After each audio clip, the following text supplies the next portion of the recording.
Olá, estamos de volta com a programação do EVEX 2024. Teremos agora o prazer de receber quatro juristas que, especialmente para mim, são meus queridos amigos e colegas da área.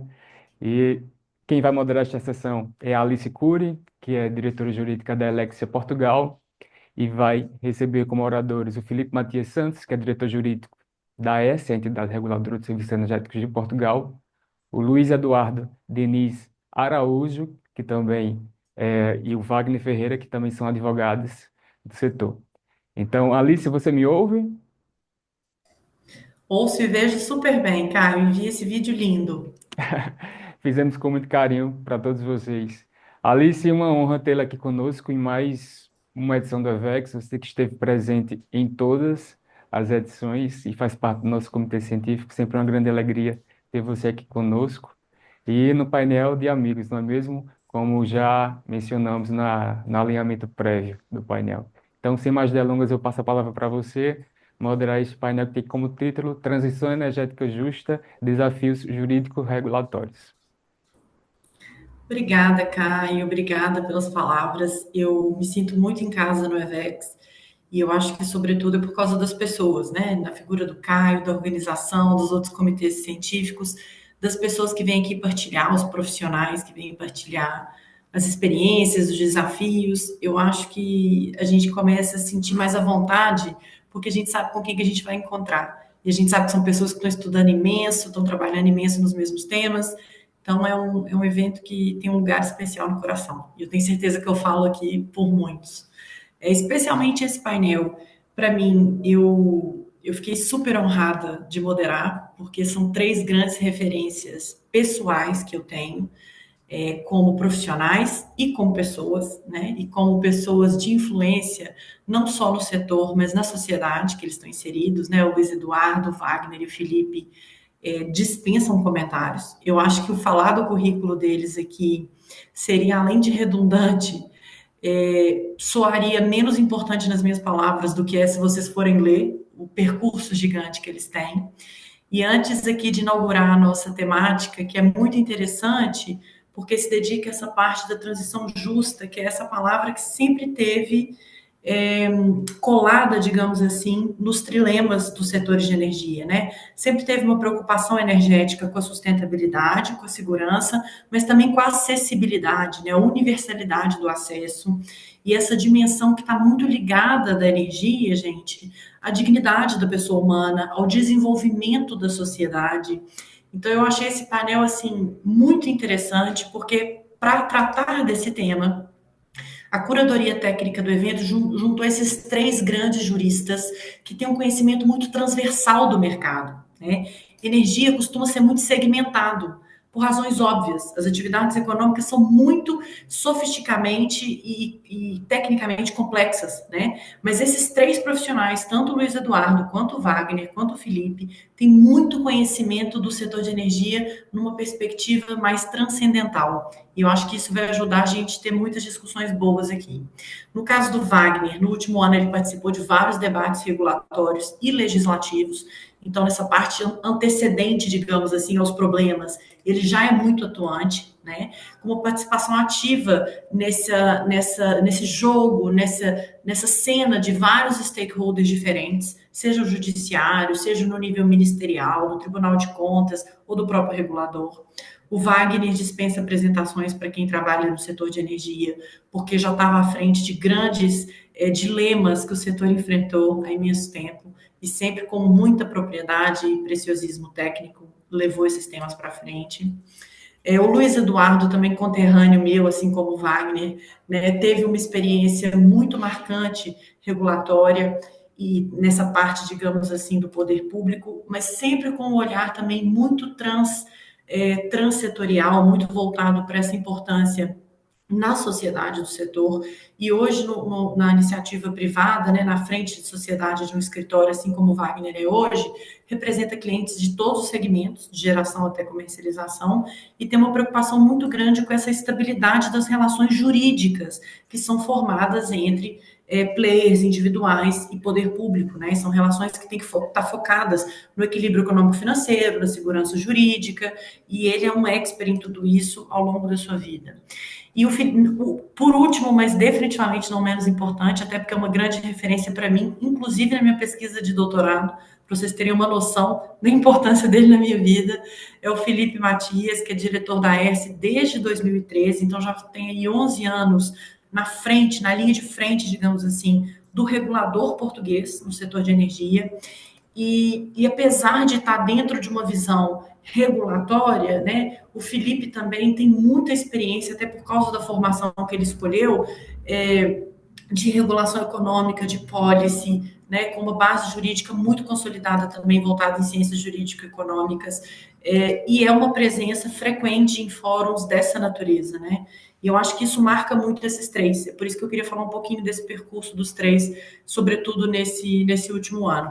A nossa intenção aqui agora é que eu passe a palavra para eles, para durante 3 minutos, eles fazerem suas considerações iniciais sobre transição energética justa, sobretudo no panorama atual, sobretudo com as dificuldades geopolíticas atuais.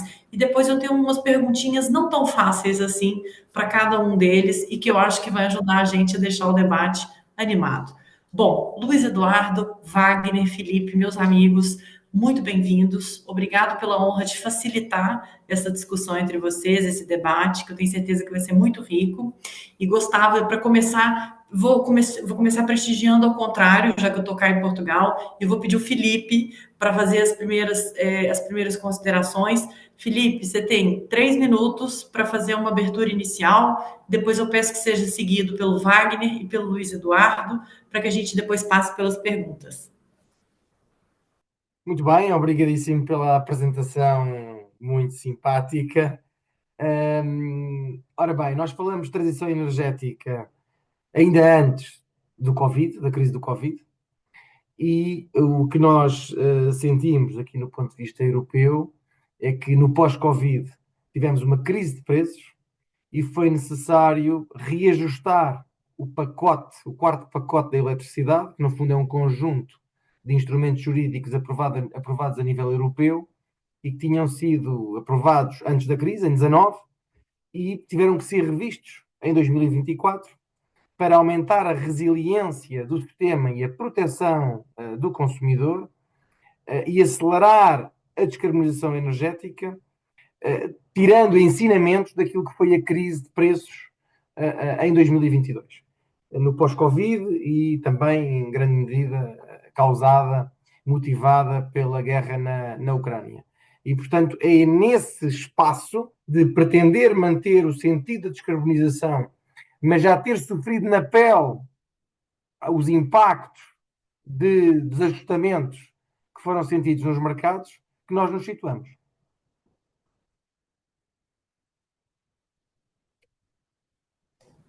Ótimo e desafiador.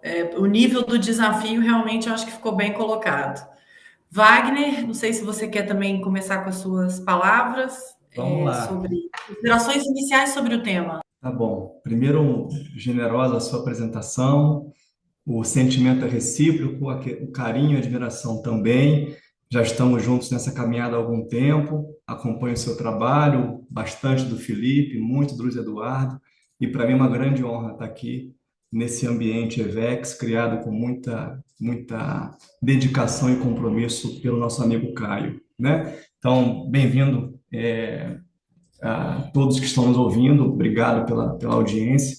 E, bom, como é que as coisas são diferentes, né? Felipe falava da crise de preços gerada pela pandemia em Portugal, e aqui a crise de preços ela é causada por nós próprios, né? Porque nossa condição energética ela é tão virtuosa, ela é tão rica, ela é tão renovável, né, que a gente tem uma dimensão do problema numa ótica bastante diferente, né? A gente teve, para citar um marco, acompanhando o Felipe no pós-pandemia, você teve uma legislação que incentivou a geração solar renovável através da micro e mini geração, com a Lei 14.300, que é advinda da Resolução 482 da ANEEL, lá de 2012. e nós tivemos um crescimento muito acelerado da geração solar nesses últimos anos, o que, dentro da configuração mais ampla da transição energética no aspecto ambiental, está ok, mas isso traz um desafio muito grande, porque essa ruptura, esse crescimento foi muito rápido nessa fonte, e isso naturalmente gera uma série de efeitos e necessidade de algumas correções, sejam sistêmicas, e sejam também de preço, Felipe, muito em função dos subsídios que foram dados para esse crescimento acelerado da geração solar, que é importante, mas ele também precisa ser dimensionado e equacionado dentro de um sistema, vamos dizer assim, nacional, né? Que nós temos aqui no Brasil uma condição de sistema interligado nacional para o setor elétrico, que tem nele várias fontes de energia e principalmente a energia hidrelétrica, baseada nas águas, que é a nossa grande matriz, a nossa grande plataforma, e a gente precisava utilizar isso da maneira talvez um pouco mais racional, pensando não só na questão da renovabilidade das fontes, mas principalmente em como isso se acomoda com a sociedade, dentro da perspectiva de preços, de segurança e de uma série de efeitos que isso traz para a economia e para a sociedade.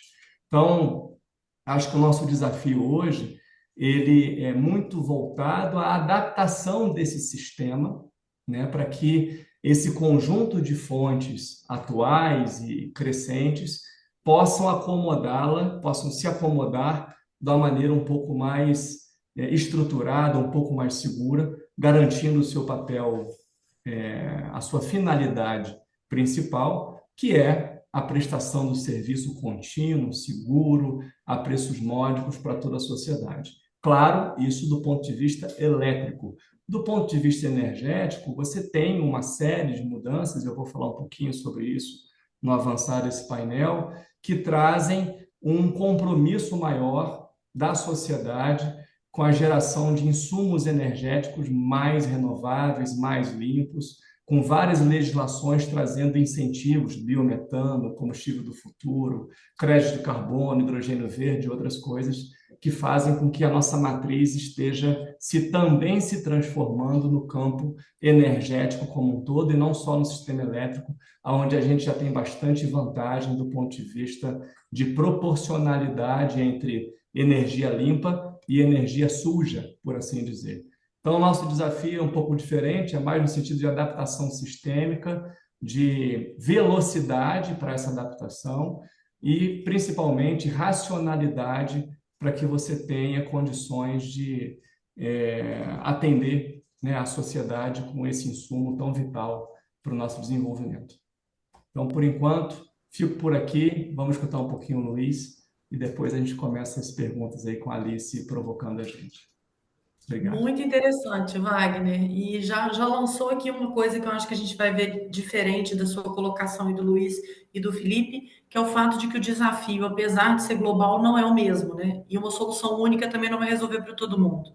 Né? As matrizes e a forma como o setor elétrico está sustentado, tanto no Brasil quanto em Portugal, é diferente e, obviamente, os desafios vão ser diferentes, né? E também achei interessante o que você disse a respeito de que renovabilidade não necessariamente por si só é sustentabilidade. A gente fala hoje numa sustentabilidade que precisa ser social, que também precisa ser ambiental, sem dúvidas, mas que precisa ser de negócios. É difícil, né? É um desafio muito mais complexo do que a gente imagina. Luiz Eduardo, eu queria chamar você aqui para condecorar essas palavras iniciais. Muito obrigado, Alice. Bem, antes de mais nada, gostaria de cumprimentar a minha madrinha e matchmaker, Maria João.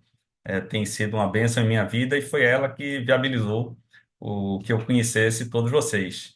Queria agradecer também ao amigo Caio, estive com ele este ano. Infelizmente, ele não tem visitado Brasília. Espero que ele o faça com brevidade. Cumprimento você, Alice, também uma pessoa tão querida, competente, e eu tenho certeza que eu, Wagner e Felipe somos seus verdadeiros fãs na academia, na vida profissional, na ética, e na doçura de tocar a vida. É, eu aprendi a falar, Alice, com 2 anos e meio, ou seja, eu já foi um pouquinho tarde, né? Minha filha começou falando antes de 1 ano, e por isso eu falo pouco, costumo falar pouco.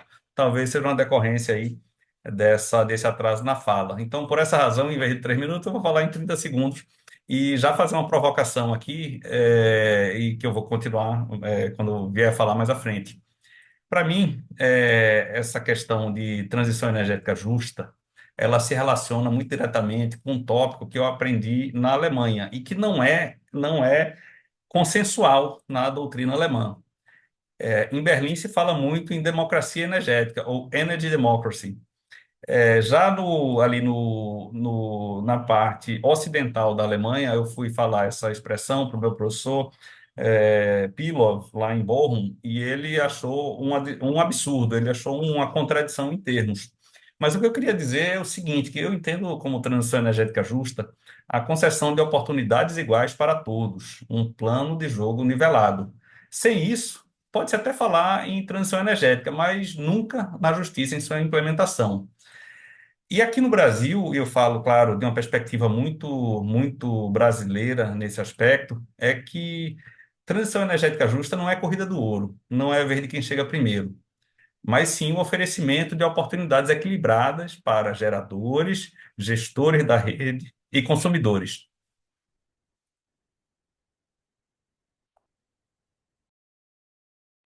Já estava aqui anotando um negócio que eu nem tinha escutado, que essa história de Energy Democracy é muito interessante, Luiz. Eu, Provocou, sem eu dúvidas vou, provocou. eu vou lhe mandar depois um livro que é de um jornalista, esqueço o nome dele, se chama Energy Democracy. Ele era de um think tank alemão e ele fala muito bem inglês e ele tem inclusive vários vídeos no YouTube. Eu vou te passar pelo WhatsApp. Ah, eu vou gostar que eu gostei muito da expressão. E eu acho que a sua fala foi muito provocadora, sobretudo ligada um pouco com o que o Wagner e o Felipe tinham falado, equilíbrio entre quem gera, quem consome, o equilíbrio de oportunidades, né? Porque afinal de contas, se gera oportunidade só para um nicho, não tem como ela ser justa. Por mais que eu chame ela de verde, né? Enfim, muitas provocações aqui para a gente seguir hoje. Eu vou voltar a inverter a ordem aqui, vou começar agora pelo Wagner, vou fazendo um mix, tá, gente? Eu sei que vocês estavam preparados pelas perguntas, vou ser fiel, mas aqui vou deixando um pouquinho de espontaneidade na ordem, se vocês estiverem de acordo.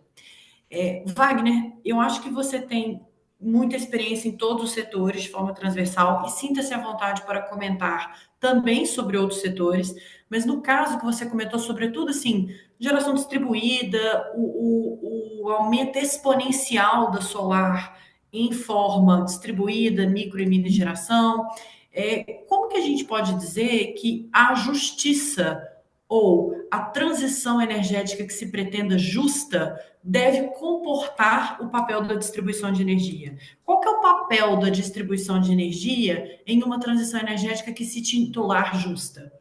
E depois de responder essa pergunta, eu queria que você dissesse, na sua opinião, com toda a propriedade que você tem, se você acha que o Brasil está fazendo esse caminho. Se sim, quais boas práticas você ressaltaria, como assim, olha, isso funcionou, fica a dica, bom, parabéns. Eu acho importante a gente ver o que deu certo, mas também dizer o que não deu errado, o que deu errado e o que ainda é um desafio para superar, sabe? Se você puder, eu agradeceria essas considerações.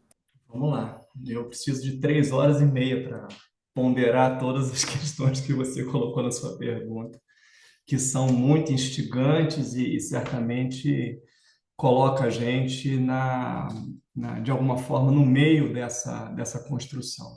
Eu participei de perto, muito de perto, da formulação da Lei 14.300, que criou o Marco Legal de Geração Distribuída. Então, eu vou ancorar um pouco da minha resposta em cima desse ponto, porque eu acho que ele vai responder algumas questões que você formulou. Primeiro, é uma iniciativa que partiu da sociedade, de um conjunto da sociedade com interesses econômicos para você buscar essa funcionalidade, essa tecnologia, essa ferramenta, essa liberdade do consumidor. Quando isso chega na sociedade, o que eu percebi, e aí já estou fazendo um exercício de o que dá certo, o que não dá certo, o que a gente pode melhorar, foi visível a ausência, num primeiro momento, de uma visão do Estado em relação ao seu interesse do Estado em relação àquela tecnologia. De que forma essa tecnologia, de que forma este vetor vai atender os interesses da sociedade, vai entender os interesses de segurança energética, vai atender os interesses ambientais, socioeconômicos, ou seja, de que forma isso interessa a política pública? Essa pergunta não foi feita. Essa pergunta ela conseguiu ser respondida aos poucos e de forma muito restrita no curso desse processo que durou basicamente 1 ano. E por que eu estou dizendo isso? Porque quando a gente teve no Brasil uma alteração, eu vou resumir a minha fala, senão vai ficar muito extensa, mas a gente teve uma dinâmica institucional diferente entre o equilíbrio que havia anterior, tá? Entre o executivo e o legislativo. Isso mudou. Não vou entrar aqui no mérito da mudança, mas mudou. O fato é que, quando esta discussão entra no Congresso Nacional, eu tenho a ausência ou a distância do poder concedente / executivo, que deveria impor a sua posição no sentido de construir uma política pública. Isso não aconteceu.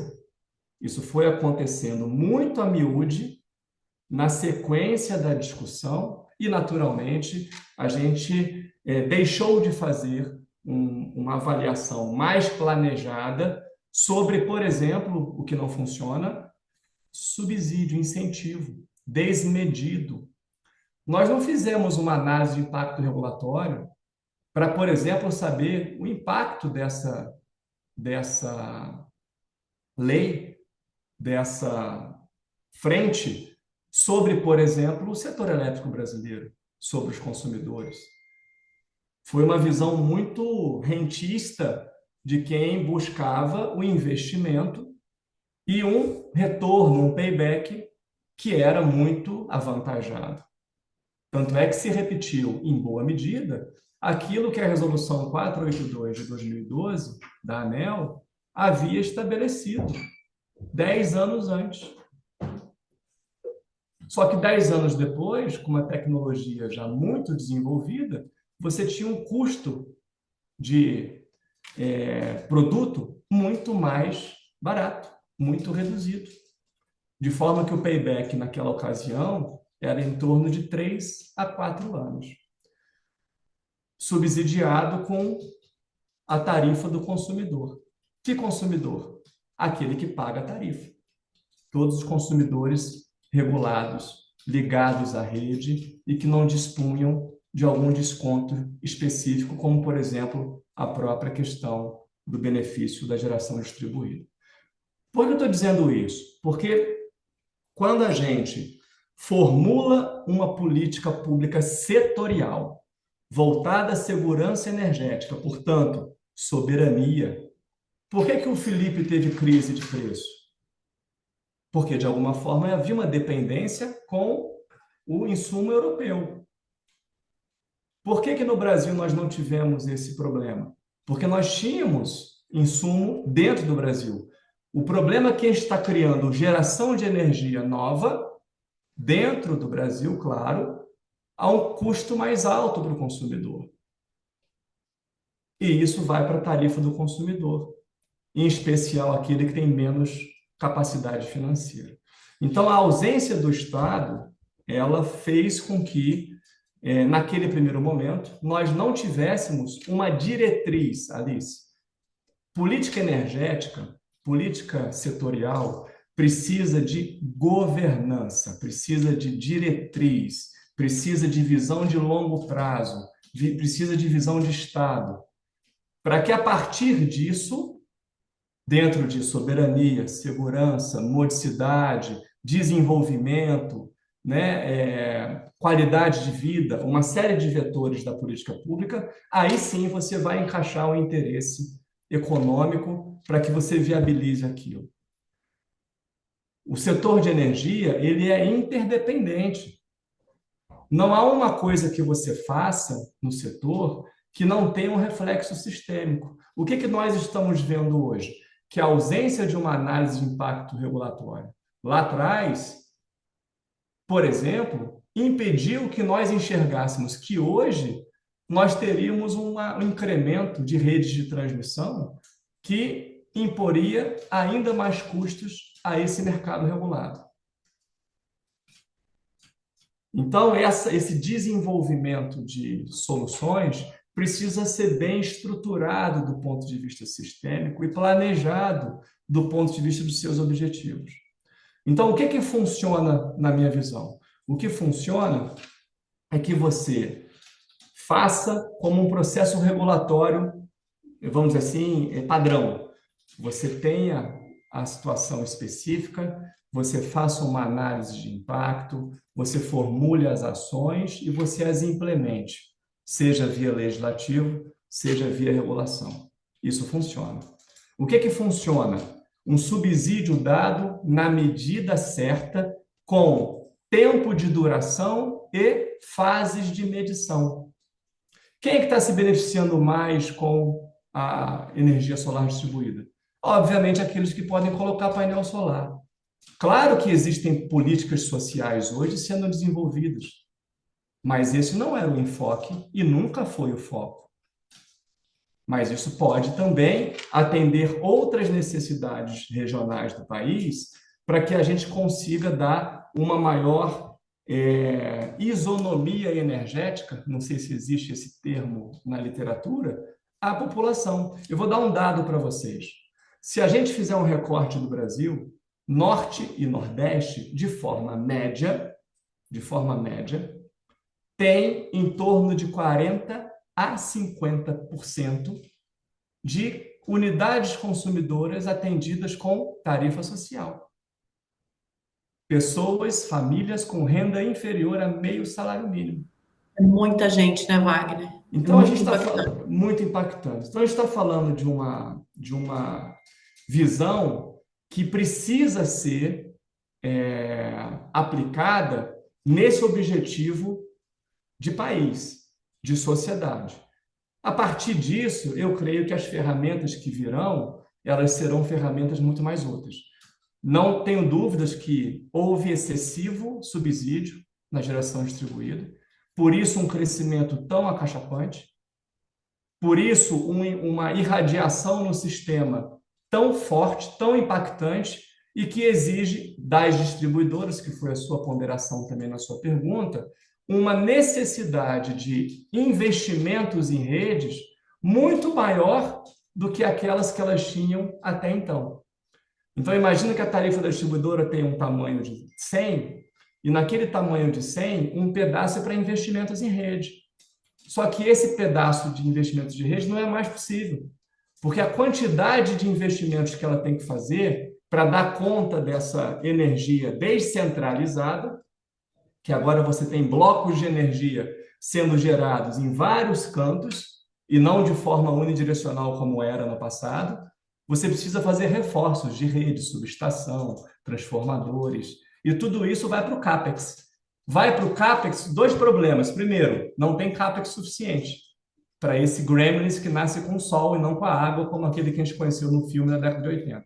E esse nasce com o sol. Então, você tem um CAPEX muito aumentado e você tem um rebatimento tarifário também muito desproporcional para quem paga pelo fio, para quem paga pelo sistema elétrico, que são aqueles que não dispõem e que não dispuseram de recursos iniciais para colocar painéis solares nos seus telhados.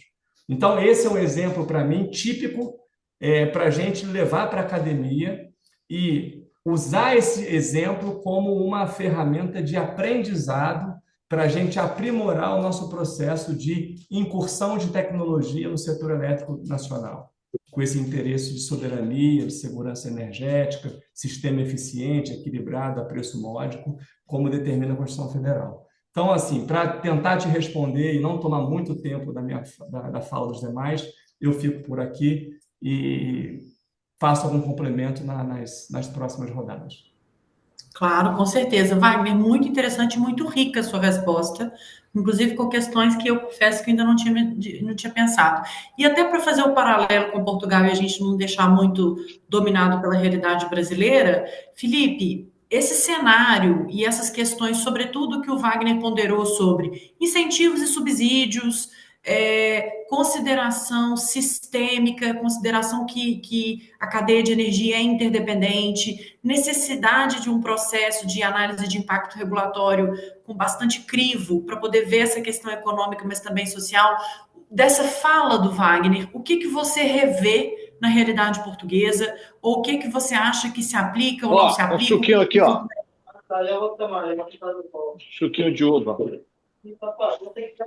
Que Esse suquinho de uva é bom para todo mundo. Pode oferecer o suquinho de uva para todo mundo, que a Eu turma acho que eu quer. consegui. Gente, adorei que eu consegui calar a boca dos outros. Francisco, isso agora, será que na minha casa funciona, gente? Eu posso calar a pessoa. Gostei disso aqui. Francisco, nada pessoal, amor, mas eu tô doida para ouvir o Felipe. Felipe, me Claro. conta. Você revê nessa fala, não revê? O que que procede aqui? O que que aqui é diferente desses elementos centrais? Antes, obviamente, eu tenho uma pergunta para você, mas é só para não deixar o debate muito Claro. brasileiro. Eu agradeço muito, é sempre muito produtivo esta interação, porque nós conseguimos nos rever nos problemas mutuamente, embora em fases diferentes, da vida dos setores.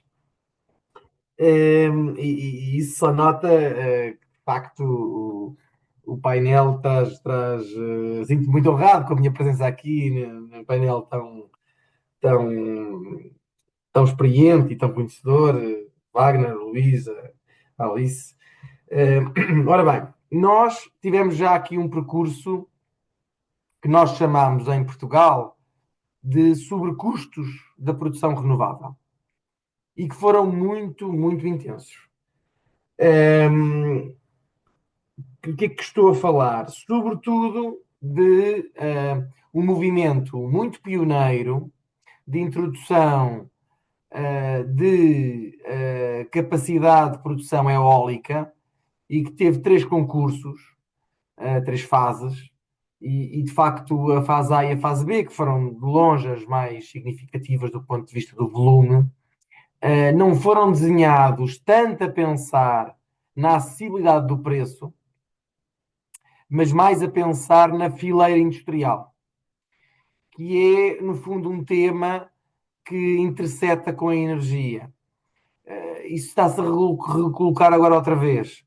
Agora em Portugal, a propósito da eólica, já não da eólica onshore, mas da eólica offshore, portanto, ao largo, portanto, dentro do oceano, através, no caso português, terá que ser com plataformas flutuantes, que é uma tecnologia pouco madura, para não dizer imatura. A questão coloca-se outra vez, que é a de saber se é razoável avançar para projetos que são financiados através das tarifas de energia elétrica, que no caso de Portugal são pagas por todos os consumidores da rede pública.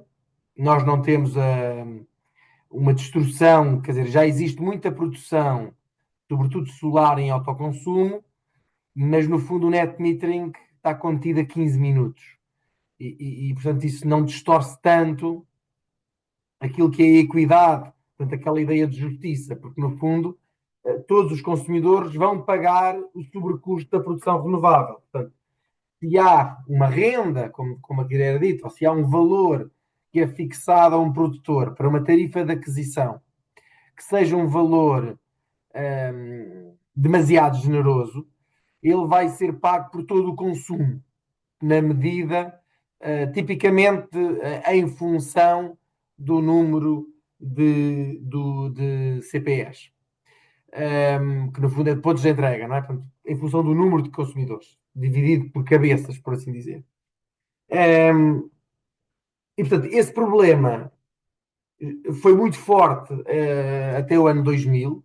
avolumou-se, de facto, uma grande quantidade em concursos que foram realizados, não tanto a pensar no preço eficiente, mas a pensar em contrapartidas que os produtores podiam trazer, e portanto as contrapartidas eram criar fábricas, criar uma fileira industrial, criar empregos, criar benefícios para as populações locais onde iam ser colocados os aerogeradores, e tudo isso aconteceu, e existe algum emprego criado em Portugal nesse âmbito. Mas de facto houve um grande fardo do ponto de vista do setor elétrico, depois acaba por se traduzir em preços de energia elétrica pouco competitivos para toda a indústria e também colocam dificuldades do ponto de vista do conforto das famílias. Pronto.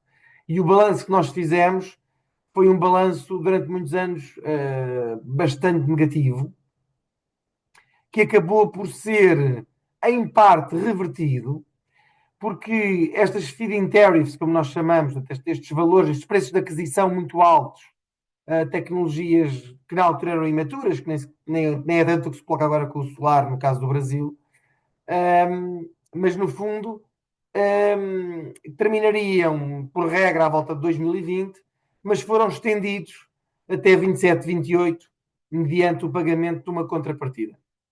Num negócio que em si mesmo também tinha alguns contornos de polémico, mas que acarretou uma espécie de seguro, não é? Porque nós temos que ver um preço de aquisição garantida como uma firmeza que vale nos dois sentidos. Ou seja, por um lado, o produtor tem o direito a injetar a um preço garantido. Esse preço, tipicamente, historicamente, era sempre mais alto que o preço de mercado, mas justamente na crise de preços que tivemos em 22 e ainda em 23, o preço a que se pagava esses contratos fixos, ou que eram contratos em banda, mas com caps and floors, acabaram por se transformar em contratos que traziam muito valor acrescentado para o sistema.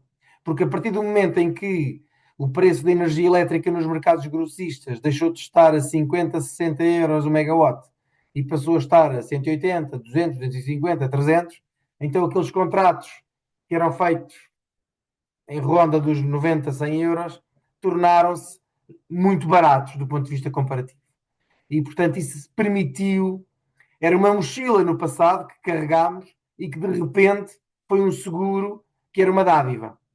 E, portanto, acabou por compensar um pouco. Nós tivemos cerca de 11 mil milhões de euros consumidos com estes contratos de aquisição de energia e depois recuperámos 4,5 mil milhões à volta disso durante o ano de 22 e 23.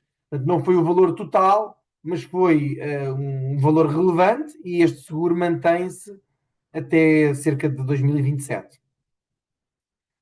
Portanto, depois disso, temos outra experiência com os contratos de solares e aí o resultado é que realmente o desenho dos contratos foi feito a pensar numa tarifa de aquisição o mais baixo possível, ou no pagamento de uma contrapartida por o produtor poder vender a preços de mercado, e aí obtivemos recordes mundiais, preços mais baixos de energia elétrica, portanto, que são muito relevantes. E, portanto, os nossos desafios hoje estão muito o de procurar em próximos concursos, porque, no fundo, neste redesenho do mercado que eu falava há pouco, o que se concluiu no seio da União Europeia é que justamente modelos como o português, que tinham contratos por diferenças, no fundo, eram resilientes e que se fossem desenhados de forma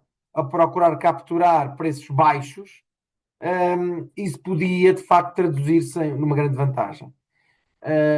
Portanto, e por outro lado, estamos num contexto em que os sistemas europeus, sobretudo na Europa do Sul e na Europa do Norte, não tanto na Europa Central, mas já estão a ficar muito descarbonizados. E, portanto, à medida que descarbonizamos mais, existe um certo fenómeno de canibalização.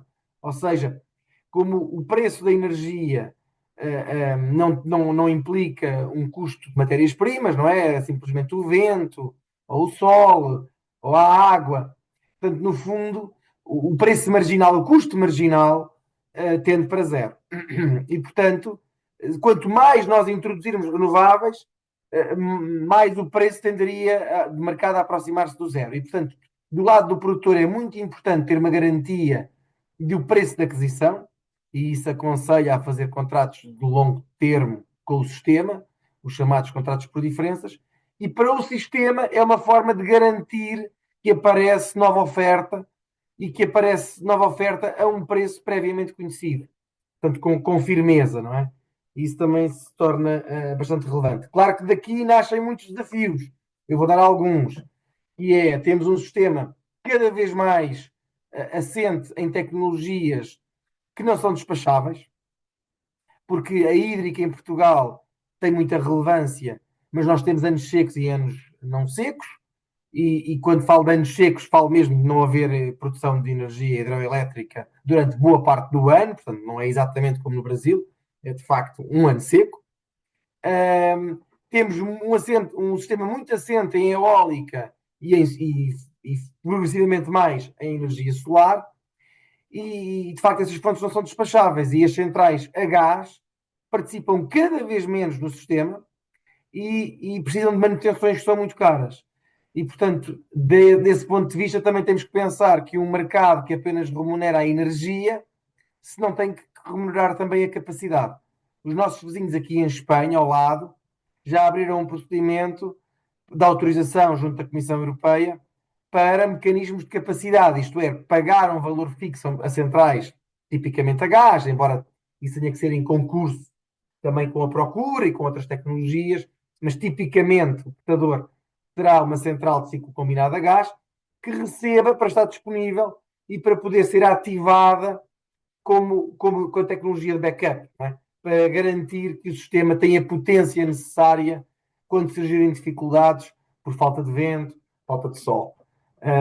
Portanto, isso, por outro lado, faz nascer também, explodir em termos de importância relativa, um mercado muito pequeno que nós tínhamos, de muito curto prazo. Portanto, nós temos contratos de largo prazo, claro, temos depois o principal mercado, que é o day ahead, o mercado para o dia seguinte, temos o intradiário, mas depois cada operador da rede de transporte tem o seu mercadinho de serviços de sistema. Portanto, são serviços de muito curto prazo para manter o equilíbrio da rede. Esses mercados valiam pouco tradicionalmente e agora estão a valer cada vez mais, por exemplo, no sistema regulado em Portugal, ou seja, para os clientes que não mudaram para um comercializador livre. Tipicamente estávamos a falar de 5 euros por megawatt, agora já estamos a falar de 15. Portanto, triplicou o valor. Portanto, vai ser muito relevante no futuro os mercados de serviços de sistema, porque cada vez há mais desvios, também porque o mercado eletroprodutor é cada vez mais assente em tecnologias não despacháveis. E isso também é um grande desafio, porque estes mercados eram muito pequenos, existem plataformas europeias em que eles se devem integrar, mas isto, quer do ponto de vista da digitalização, quer do ponto de vista do controlo, quer do ponto de vista das interligações, levanta grandes desafios portanto, é um mercado ainda em construção. Portanto, penso que já deixei aqui muitas pistas e pronto, temos também aqui ainda a Alice e o Luís para, no fundo, trazerem os vossos tópicos e, portanto, por aqui me fico por agora. Obrigado. Muito interessante, Felipe, mas antes de você deixar, queria até que você fechasse um pouco a sua intervenção com essa parte dos desafios. Acho que foi ótimo, você fez uma boa digressão do que tem acontecido e dos desafios específicos, né, aqui do modelo europeu, mas também português.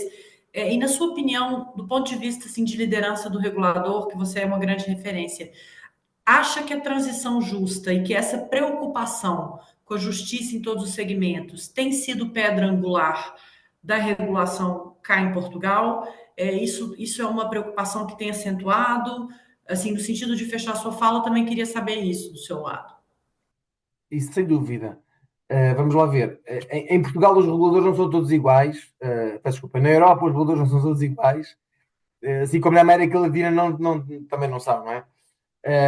Mas apesar do bloco europeu ser relativamente harmonizado e todos sermos obrigados a ter reguladores, as funções são ainda assim, há um núcleo duro que no fundo que é comum, mas depois há grandes diferenças. E países como a França ou como Portugal têm de facto grandes preocupações que o regulador seja no fundo uma espécie de garante de que o preço é justo. No seguinte sentido, do level playing field, sem dúvida, que nos falava o Luís Eduardo, e que é muito importante, mas também do ponto de vista da acessibilidade, do ponto de pensarmos num dos vértices do trilema energético que há bocadinho a Alice aqui nos recordou.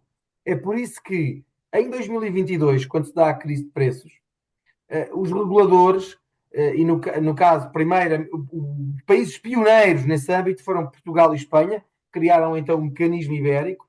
É verdade que é uma iniciativa dos Estados, mas é uma iniciativa dos Estados com cobertura regulatória, em que os reguladores tiveram um grande empenho e um grande papel na cobertura e na efetividade do mecanismo. Esse mecanismo permitiu baixar o preço de mercado, porque no fundo o nosso desenho do mercado grossista, do DE, do dia seguinte, no fundo é um sistema de pay as clear, em que todos os produtores recebem pelo preço de aquisição de energia da última unidade vendida. Portanto, ainda que um produtor hídrico tenha oferecido a 20 euros e um solar tenha produzido a 10 e um eólico tenha oferecido a 25, se é necessário chegar ao gás para fechar a procura agregada como um todo, e se o gás pedir 200 euros, todos vão receber 200 euros. Esse é um sistema que foi montado para incentivar que cada produtor ofereça ao seu custo marginal, portanto, evitando preços especulativos, por um lado, e por outro lado, para favorecer a produção renovável. Mas a verdade é que quando era preciso gás, e muitas vezes foi preciso gás, e porque o gás estava tão caro, passa a disrupção do fornecimento russo, isso levou que os preços da eletricidade aumentassem muito.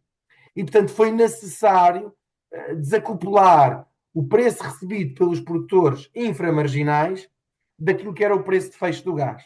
E, portanto, houve vários mecanismos. O primeiro mecanismo foi o ibérico aqui em Portugal e em Espanha, mas depois os países europeus adotaram um mecanismo com contornos aproximados, digamos assim, que também permitiram retirar os windfall profits aos produtores renováveis. E isso, de facto, foi um papel muito grande de intervenção dos reguladores. Mas, por exemplo, a matéria de produtos de capacidade também é claramente um domínio em que depende dos reguladores, que são eles, de facto, têm que tomar iniciativas nesse âmbito. Como eu disse, os reguladores têm um papel, e isso é muito nítido em Portugal, Espanha, França, têm um papel muito forte do ponto de vista de tornar o preço aceitável.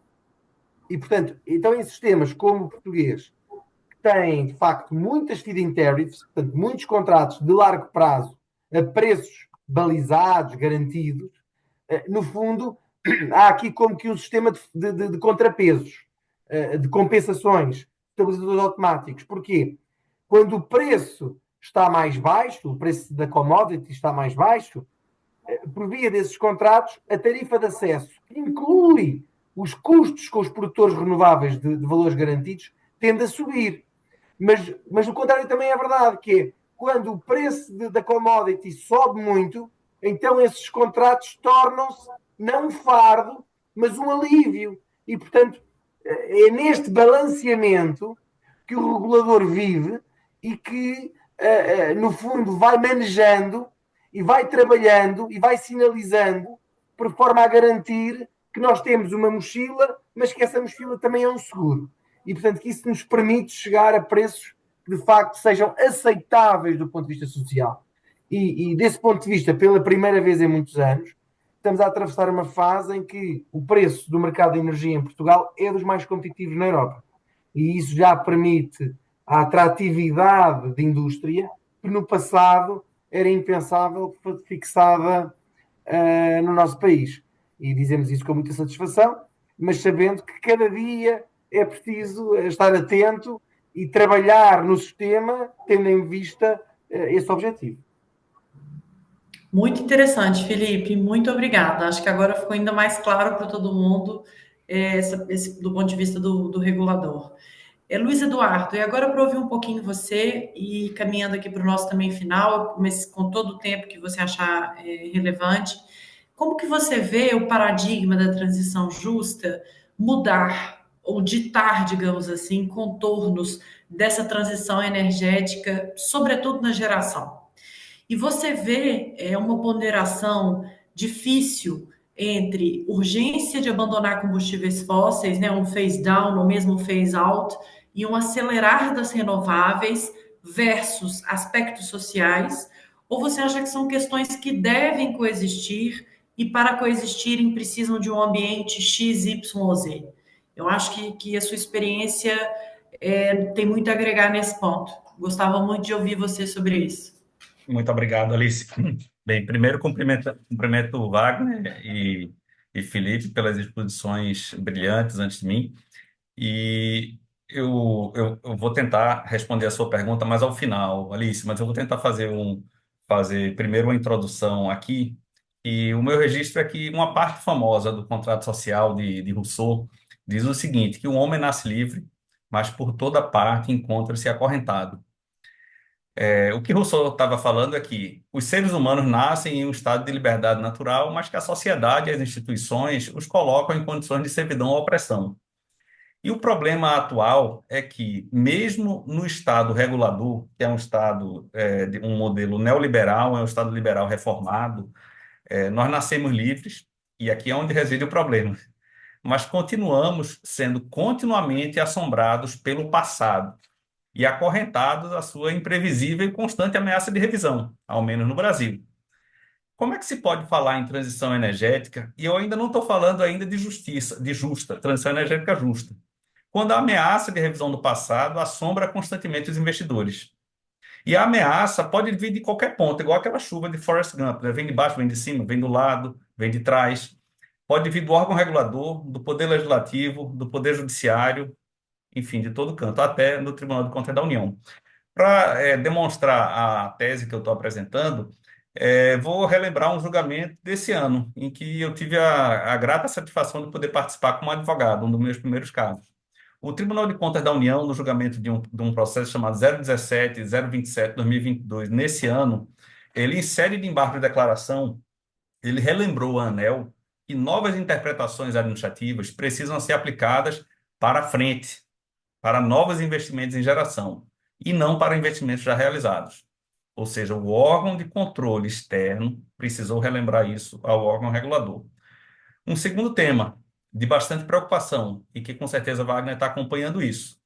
Em razão da perturbação no Sistema Interligado Nacional do dia 15 de agosto do ano passado, no Nordeste, salvo engano, ali entre o Piauí e o Maranhão, depois de alguma análise superficial sobre o ocorrido, o órgão regulador autuou e continua autuando uma totalidade de 720 usinas eólicas e solares, sem individualização de conduta, pela responsabilização direta entre condutas e o resultado da perturbação. Um terceiro tema, e aqui Wagner conhece muito melhor do que eu, que é a interpretação que o órgão regulador dá a uma lei, a 14.300, que trata da micro e mini geração distribuída, na parte em que dispõe que o subsídio que o custeio do subsídio ele se aplica apenas a uma parte da micro e mini geração.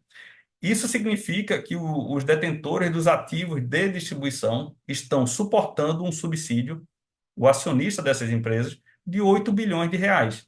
E aí, aqui numa conta rápida, Felipe, eu acho que vai dar 1,4 mil milhões de euros, ou seja, não é um valor pequeno. E o quarto tema que eu trago preocupação sobre esse aprisionamento que estamos, por que não somos livres, são ações judiciais no Brasil que tratam de relações jurídicas multipolares. Esse conceito de relação jurídica multipolar, ele surgiu na Alemanha e foi trazido para Portugal com muita competência por Paulo Otero, que eu admiro bastante, meu sonho é ser aluno dele, Alice, mas infelizmente nunca tive essa oportunidade. Tais como as ações do GSF, que é um caso particular brasileiro, ações para não se pagar a totalidade da TUST, a tarifa de uso do sistema de distribuição, com regateio entre todos os demais usuários. Enfim, então são ações muito perigosas. E o que é que precisamos para acelerar uma transição energética justa? de princípios básicos, de livro manual que todos nós temos na nossa biblioteca. Estabilidade, previsibilidade, segurança jurídica, respeito ao ato jurídico perfeito e ao direito adquirido. E um olhar sistêmico. Não se pode incorrer no equívoco do seguinte, de se perder a floresta observando uma árvore específica, como dizem os americanos, né? Missing the forest by watching the trees. Esse é o grande problema do olhar do judiciário e muitas vezes até mesmo do órgão regulador. E tudo isso, Felipe, eu queria fazer uma homenagem aqui ao vosso presidente da República, o doutor Marcelo Rebelo de Souza, que nós utilizamos nas nossas peças aqui no escritório Valde, e ele estará no Recife, veja só, em 2025, esse Recife é minha cidade natal, para receber o título de doutor honoris causa pela Universidade Federal de Pernambuco, por iniciativa do meu orientador de mestrado. Então, doutor Marcelo, seria muito feliz vê-lo, Felipe, acompanhando o doutor Marcelo Rebelo nessa ocasião. E trazendo essas considerações à sua pergunta e tentando responder a sua pergunta, Alice, o problema brasileiro não é propriamente de uma transição energética. Nós já somos transicionados há um bom tempo. O nosso nós temos uma matriz extremamente renovável, é invejável a renovabilidade da matriz elétrica brasileira, inclusive a armazenabilidade. Nós estamos sofrendo, no entanto, grandes desafios com as mudanças climáticas e a regularização dos reservatórios. E também estamos sofrendo desafios muito grandes com uma aceleração impressionante das renováveis intermitentes, eólicas e solares. E conciliar os aspectos sociais em relação às fontes intermitentes e os desafios de sua operação, da operação do sistema, considerando as suas particularidades, esse é o nosso grande desafio técnico, mas não só, mas também jurídico. Essa semana foi julgada uma ação extremamente importante, um agravo de instrumento numa ação coletiva de duas associações, em que se decidiu que o corte de geração, curtailment, ou então também chamado de constraint off, ele deve ser suportado por um encargo setorial, que vai, em última análise, recair sobre o consumidor. É uma discussão que o Poder Executivo tem negligenciado, o Poder Judiciário fez a sua intervenção, talvez a intervenção do Poder Judiciário não seja a melhor, e até que seja, não tem a visão do todo, uma visão estrutural, uma visão de planejamento, uma visão de contornar para frente. Econômica também. Isso, exatamente. Então, é isso, Alice. Então, com essas breves palavras, eu espero ter respondido a tua pergunta, senão me submeto aí uma nota baixa na prova que nos será submetida. Jamais! Uma nota riquíssima. Suas intervenções são sempre uma aula, porque elas têm pedacinhos de referências, se complementam e deixa tudo muito rico. Acho que foi ótimo. E eu queria aqui, para finalizar, e ouvir mais um pouquinho de cada um dos três, mesmo a gente passando aqui os 5 minutinhos. Eu sei que o Luiz tem um compromisso, prometo ser rápido. Inclusive, vou começar por você, Luiz, que se logo em seguida você tiver que sair, fica à vontade. Eu sei que você tem uma outra reunião. Mas não queria deixar de ouvir de cada um de vocês três, em uma frase,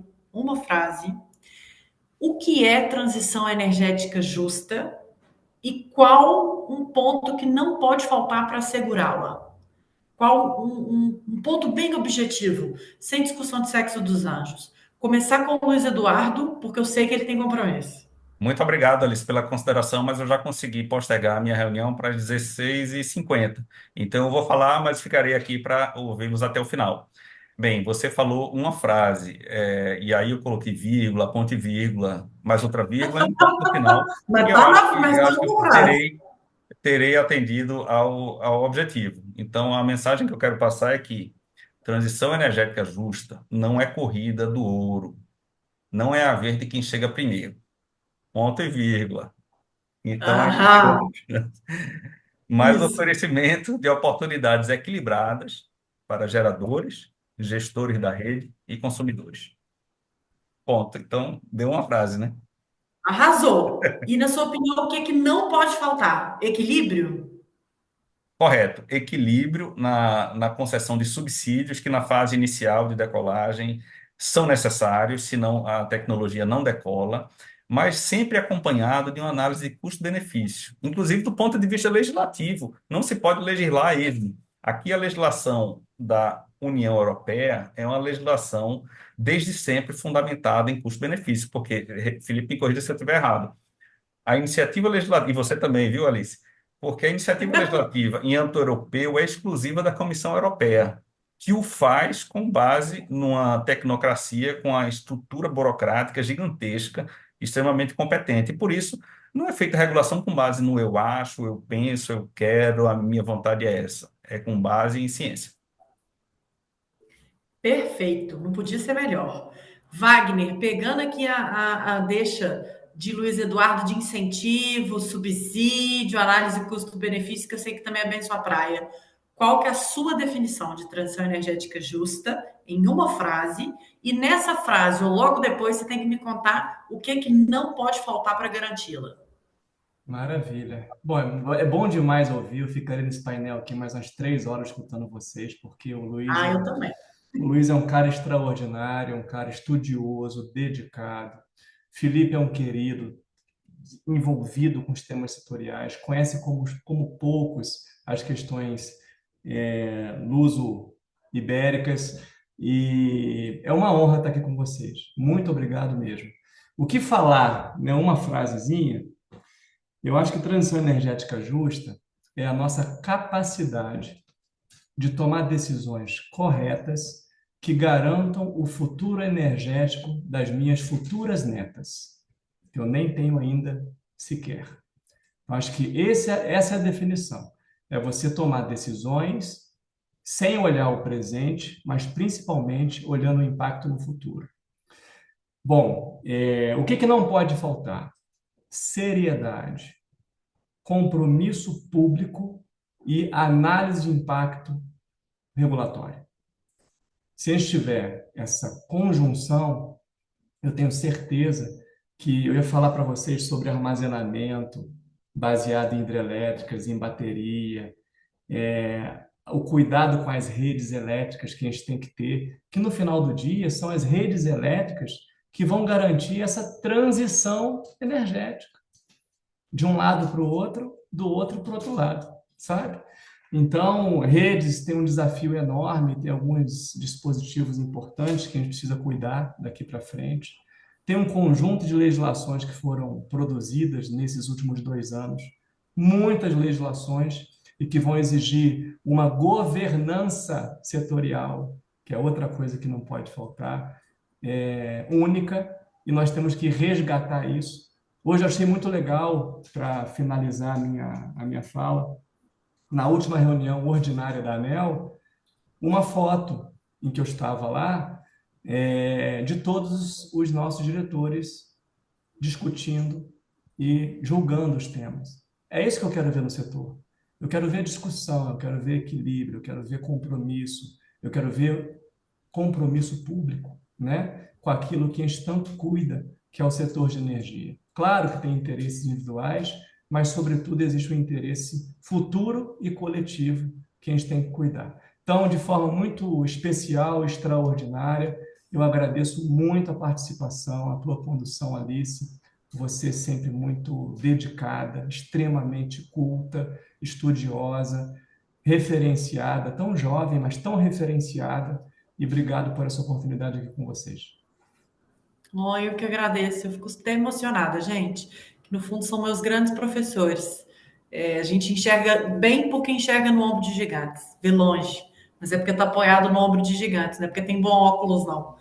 Obrigado, Wagner. Felipe, a sua frase, o que é transição justa e o que não pode faltar para a gente assegurá-la?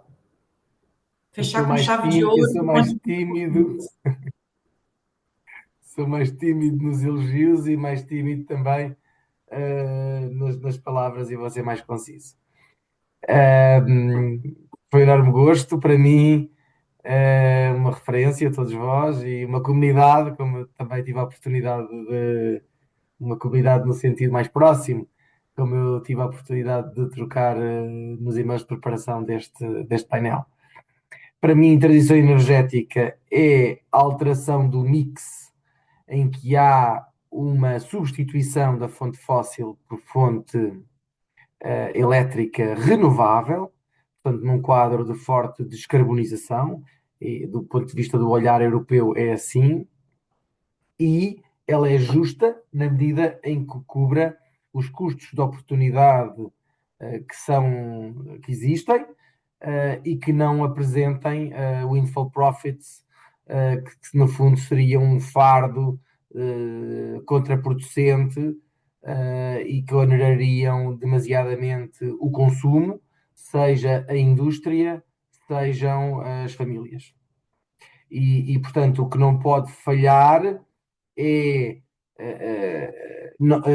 um entregável, que é termos um sistema no futuro que é mais limpo, que permite também uma reconfiguração da própria geopolítica, porque permite a cada país ter maior controle sobre a sua produção energética, ou cada bloco económico, e fazê-lo em condições que sejam acessíveis do lado do consumo, mas que também garantam, naturalmente, o custo de oportunidade dos investidores, dos produtores, quer nas redes, quer nas atividades do mercado, sejam elas a comercialização, sejam a produção, sejam a agregação, sejam também o armazenamento, que também é muito importante na resposta às questões de introdução de flexibilidade para responder no facto da intermitência que os sistemas vão cada vez conhecer mais, justamente devido à descarbonização. Perfeito. Acho que fechou com chave de ouro. A gente ficaria aqui muito mais tempo. Obrigada a todos e obrigada, Caio. E obrigada a todos que assistiram. Tomara que sejam sementes plantadas aí para a gente perseguir mais respostas. Muito obrigado, Alice, pela excelente moderação. E antes de fechar aqui esse painel, eu gostaria de saber a sua opinião, em uma frase que seria transição energética justa, então também. Ai, que honra. Depois deles falarem, Caio, é um pouco cilada, mas eu vou arriscar dizer o que eu acho que é, com base no que eles falaram, que eu concordo com todos. Eu acho que transição energética justa é, na verdade, a busca por uma transição de combustíveis fósseis para combustíveis renováveis que não perca de vista um olhar sistêmico de riscos e oportunidades, da ponta até o fim. Então, é tudo isso que eles falaram de análise de custo-benefício, de oportunidades iguais para todos os pontos, muita atenção ao consumidor e ao preço, como o Felipe disse, mas em uma frase eu acho que seria isso. Então é isso, temos muito trabalho pela frente, então. Agradeço demais pela participação de vocês, estimados amigos Luiz Eduardo, Wagner Ferreira e também o Felipe Matias Santos. E Alice sempre volta aqui, a casa é sua, estamos juntos. Pessoal, vamos fazer agora um breve intervalo de 2 minutos e regressaremos logo em seguida com o último painel do dia abordando a rota das eólicas offshore. Até já.